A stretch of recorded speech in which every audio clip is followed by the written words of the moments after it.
Hi, friends! So, I've spent the last several months playing cozy games nonstop, and some completely stole my heart, and a few completely disappointed me. So, today I decided to rank 10 cozy games I've played in 2026, from the ones I'd recommend to anyone to the ones I probably won't play again. I hope you love this video. Please like and subscribe for more content like this, and let's get started. Tiny Glade. Tiny Glade is a decorating game with no story or quest items, just you and a paintbrush that makes a bunch of purple flowers sprout wherever you touch. Now, don't get me wrong, Tiny Glade is an absolutely gorgeous game with graphics that amazed me. The game mechanics are also quite cool, as you can essentially drag, drop, and paint your way to build a variety of structures with your imagination. But here's the thing though. There's not as much variety in some of the building and decorating options as I would have liked to see. You can build like a variety of stone walls and make big and little castles, but if you have anything like not medieval themed specifically in mind to build, then it's just too bad for you. Plus, the flower paintbrush specifically, it only adds one option for flowers, and as far as decorating, you don't have many options there either. The options it does have are cute, but I like a game where I can kind of really spread my wings in this category and get creative beyond a certain limit. So I would say Tiny Glade does deliver, but only to a point, and that's why I'm going to put this one at a B tier. Next up is Fields of Mistria.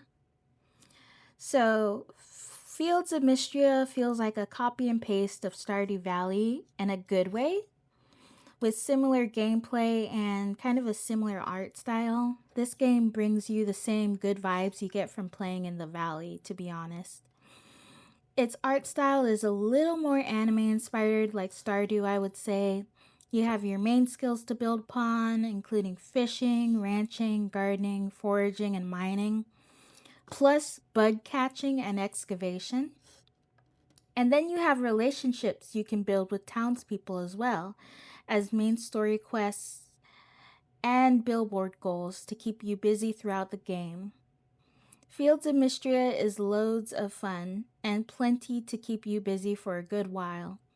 However, it has its shortcomings, and I'd say that the decoration aspect and lack of being able to use and interact with objects you fill your home with is my biggest gripe.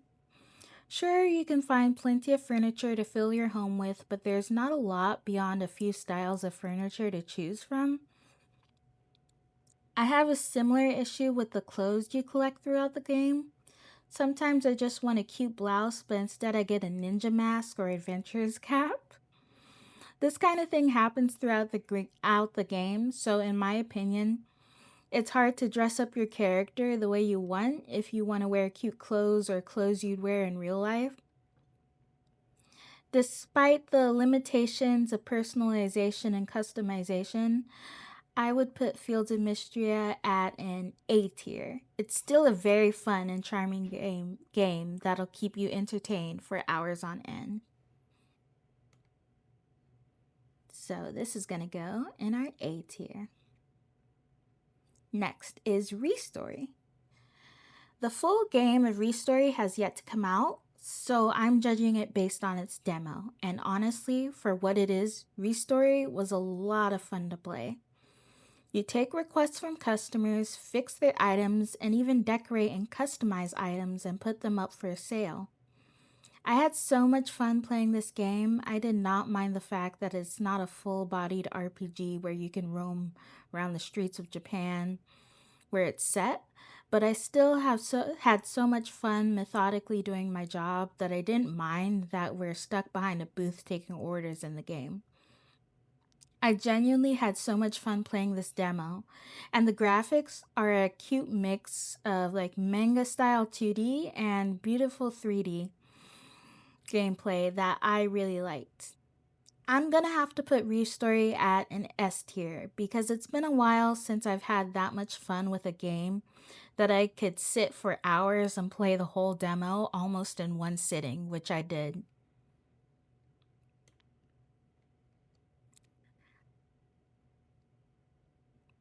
Alrighty. Next one is Dressmaker.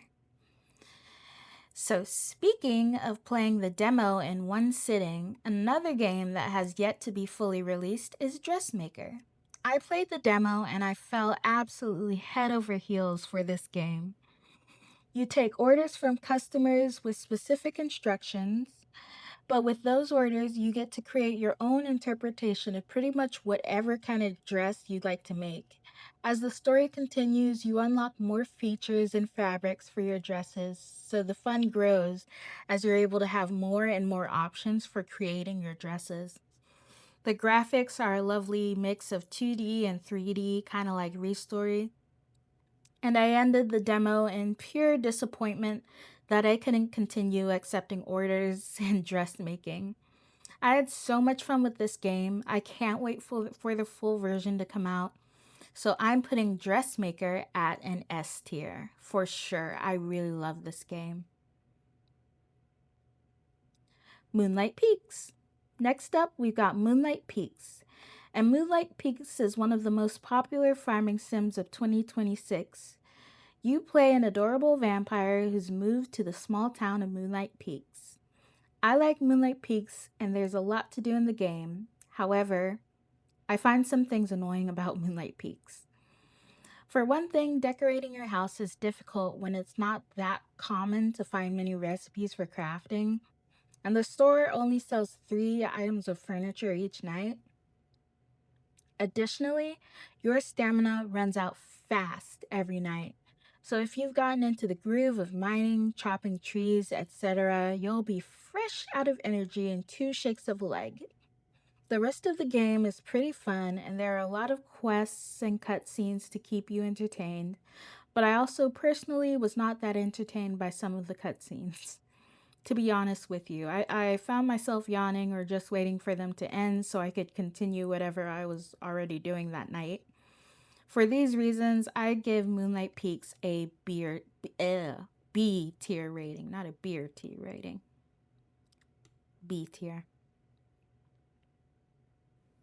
Tiny Bookshop. In Tiny Bookshop, the gameplay is very straight to the point. You immediately load up your van at the beginning of your game and tote around your tiny bookshop. You play simply by opening your bookshop, selling books, closing the bookshop, and decorating and restocking books. And then you reopen your bookshop to do it all over again. Do you kind of see like where I'm going with this?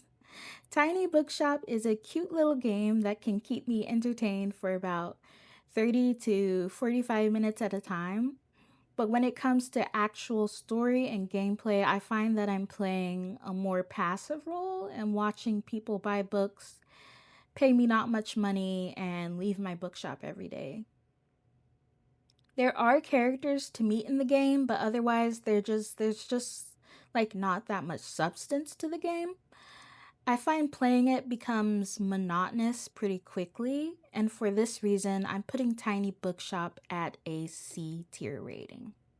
Lovely little game, but just not enough to it for my liking. Next up, Puni the Florist. This game was released in 2026, and you basically play a girl who runs a bouquet store. Like Dressmaker, you take requests from customers and customize a bouquet for them. There is story and some cutscenes, but overall, I have a similar issue with this game in comparison to Tiny Bookshop. It begins to feel monotonous a bit too quickly, and I feel as if there should be more options for decorating your bouquets. Still, I do have fun making bouquets for my customers. I just wish there was more to the game. So I'm putting Puni the Florist at a B tier rating.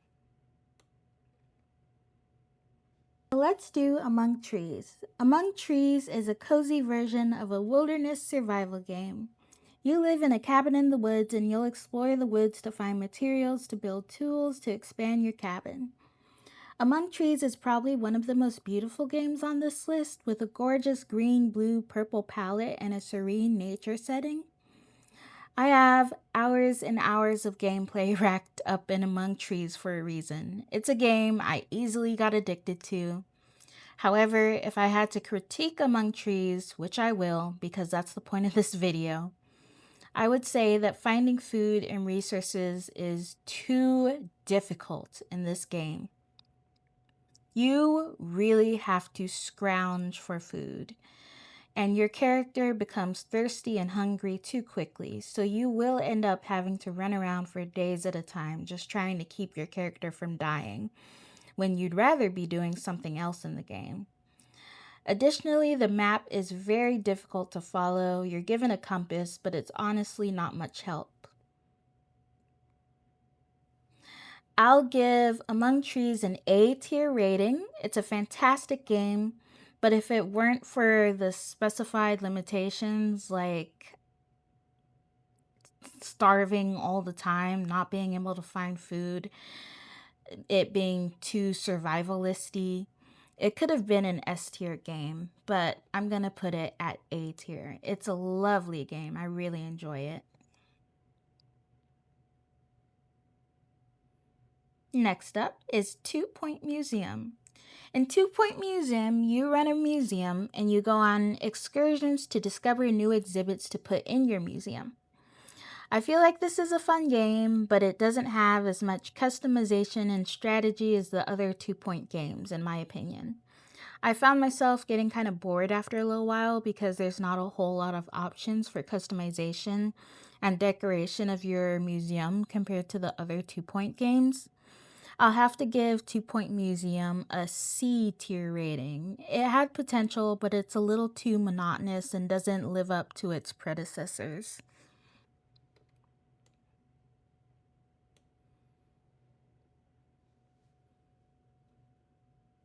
Next up is Roots of Pacha. Roots of Pacha is very cute and interactive with mini games you have to play in order to do things like charm animals and catch fish.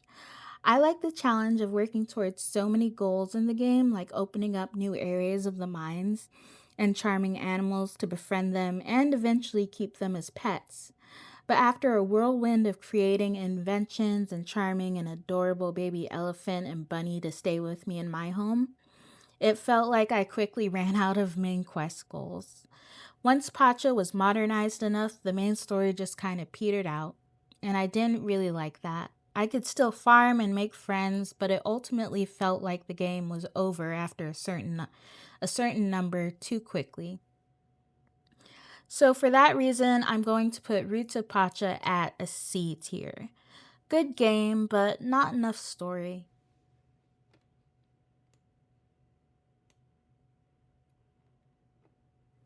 And that, ladies and gentlemen, is my tier list of 10 cozy games that I have played in 2026. I would like to thank you all so much for watching. Please like and subscribe if you want to. I'll put out more videos like this. And who knows, I might even do another ranking video if you guys really like this one. And I will see you in the next video. I hope you guys have a good week, and I hope you guys call your moms and do good deeds. Okay? Bye. Love y'all.